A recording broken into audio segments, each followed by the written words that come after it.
This is the Telemetry Transportation Daily for June 9th, 2025, and I'm Sam Abul-Samad, Vice President of Market Research for Telemetry. Apart from the vastly differing degrees of government support for shifting to electric vehicles, another major difference between the U.S. and Chinese markets are the types of batteries being used in EVs. Automakers in the U.S. market have overwhelmingly selected nickel-cobalt-rich cathode chemistries for their EV batteries.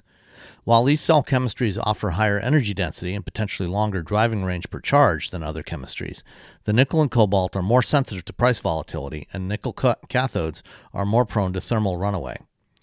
In China, more than 80% of EVs use lithium iron phosphate or LFP cells.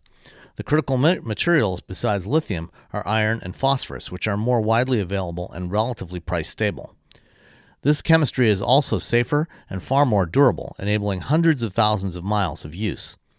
The only downside has been about 30% lower energy density compared to nickel-cobalt cells, but Chinese manufacturers have leveraged the inherent stability of LFP to shift to cell-to-pack designs that allow for more cells to be installed, overcoming net range deficit.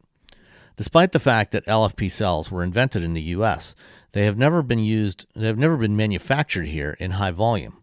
Ford and Tesla have both utilized LFP sourced from China's CATL. The LFP market has been dominated by CATL, BYD, and Gotion in China. However, there are now several LFP manufacturing facilities in development in the U.S., and the first to launch volume production is the expanded LG Energy Solution factory in Holland, Michigan.